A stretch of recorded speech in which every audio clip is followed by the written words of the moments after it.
Oi, gente. Olha só, essa semana eu vou fazer um vídeo corrigindo, né, dando uma devolutiva para vocês da nossa avaliação da semana passada, nossa V2, certo? E aí eu vou corrigir essa avaliação e aí se alguém tiver alguma dúvida, certo? Ou pode colocar um comentário aqui no vídeo, também pode me mandar e-mail, certo? Meu e-mail está no PCD, certo?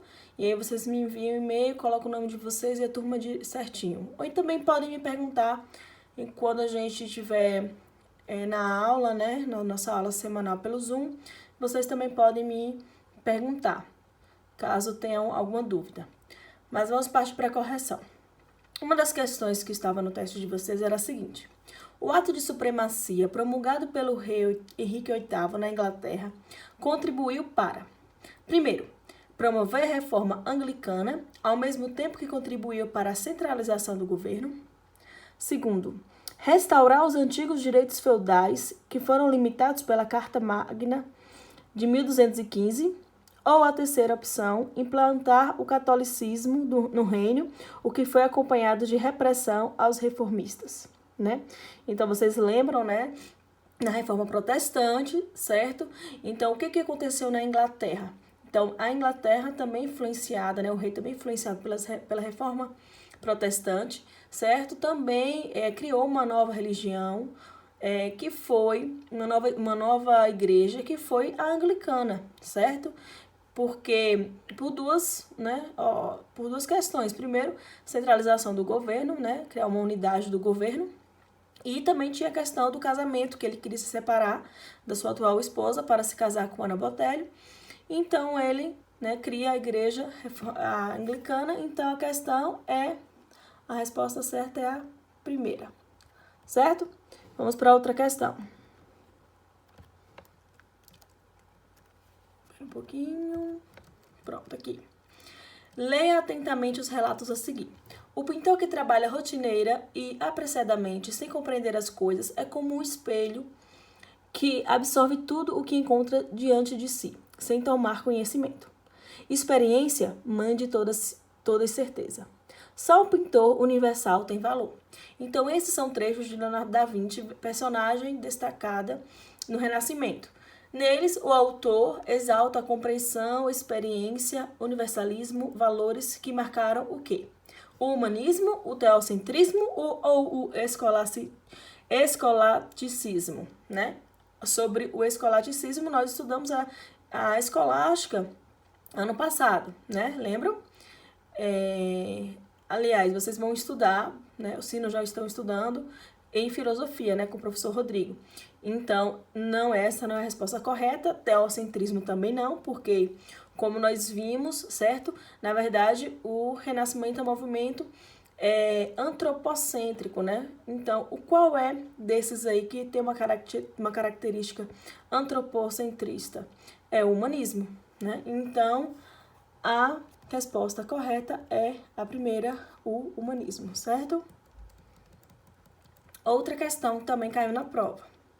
O ano de 2017 marca os 500 anos da publicação do documento considerado o marco fundador da Reforma Protestante, as 95 teses de Martinho Lutero. Sobre a Reforma Protestante e seus desdobramentos, é correto afirmar que: primeira alternativa, a Igreja Católica permitia que os cristãos aderissem à Reforma Protestante desde que obedecessem politicamente ao papado, né? Então, essa está incorreta, né? Porque, inclusive, a Igreja Católica, né, ela criou a Reforma Católica ou a Contra-Reforma, então está errada. Segundo, ao contrário do que defendia a Igreja Católica, Lutero sustentava que todas as pessoas, religiosas ou leigas, deveriam ter acesso à Bíblia, para que compreendessem individual e livremente a palavra de Deus, né? Então, essa questão está correta, certo? Porque a Bíblia e a missa também era dita em latim. Então, Lutero defendia que, né, todas as pessoas pudessem interpretar a Bíblia. E a última, o movimento luterano, apesar de toda a sua crítica reformista, mantinha a defesa da negociação das indulgências, né, os perdões, para os pecados que os infiéis cometessem. Não, exatamente as indulgências, né, que levaram foi um estopim para Lutero escrever as 25 teses, certo? Então, a resposta certa é a segunda. Vamos lá para uma nova questão.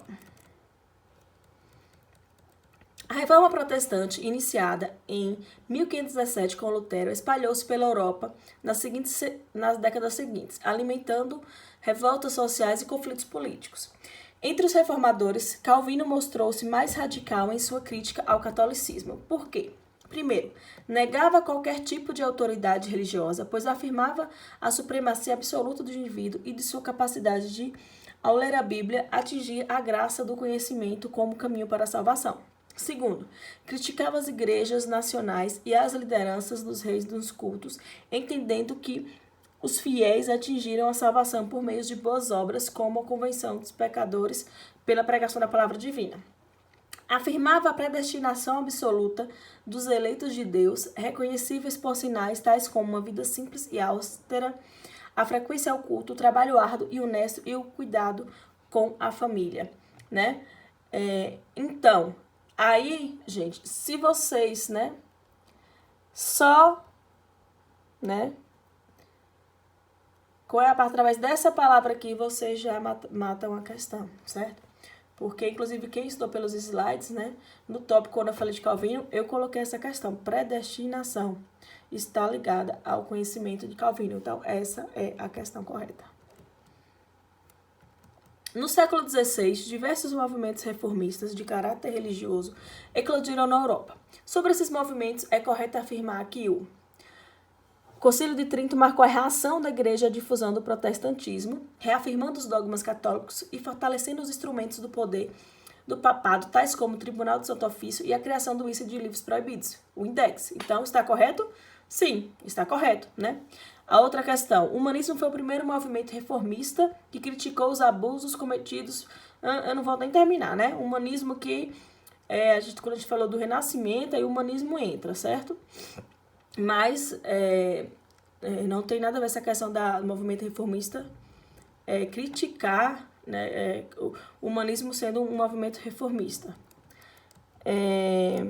Nessa questão, certo? O anglicanismo reforçou a autoridade do Vaticano? Não. Pelo contrário, o anglicanismo foi uma nova, né, igreja que se criou na Inglaterra. Então, está errado. Então, a resposta certa é a primeira. Vamos para uma outra questão. A conquista da cidade de Constantinopla pelos turcos otomanos também influenciaram a expansão marítima europeia naquele período, pois, primeiro, esse fato deu início ao Império Bizantino, que é considerado pelos historiadores como o fim da Idade Moderna. Totalmente errado. Na verdade, a tomada de Constantinopla pelos turcos marcou o fim do Império, não o início, certo? E aí, não é considerado o fim da Idade Moderna, mas o começo da Idade Moderna por muitos historiadores. Segundo, os turcos investiram grandes riquezas incentivando os europeus nas suas viagens marítimas, né? Então, na verdade, os turcos, eles não investiram em viagens marítimas, elas ocorreram por outros motivos, inclusive pelo bloqueio dos turcos, que é a nossa última alternativa, né? Então, após tomar a cidade, os turcos bloquearam as rotas comerciais terrestres com o Oriente, e por isso que esse vai ser um dos motivos para que influenciaram, né, a expansão marítima, certo? Então, a resposta certa é a última. Outra questão. Diante do avanço do protestantismo, o Papa III convoca o concílio, né, o Concílio de Trento, ecumênico na Igreja Católica, reunindo na cidade de Trento, na Itália, a partir de 1545, apresentando como resultados. Primeiro, a determinação do celibato clerical e o combate aos movimentos reformistas, né?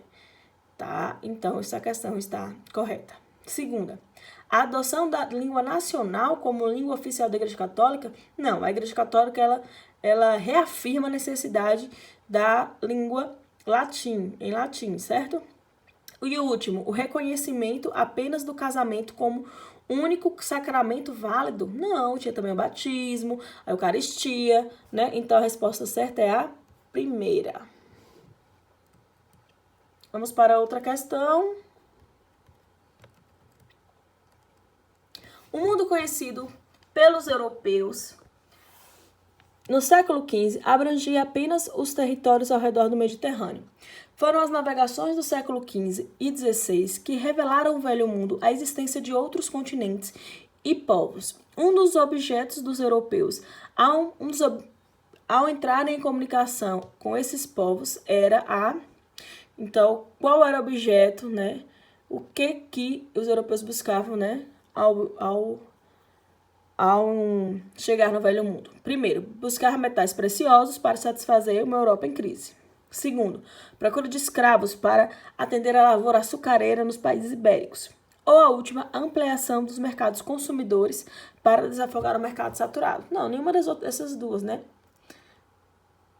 Na verdade, só vai ser investido aqui na lavoura açucareira, né, quando tem a conquista do Brasil, certo? Então, nós falamos sobre o mercantilismo, certo? Sobre o metalismo, então a resposta certa é a primeira.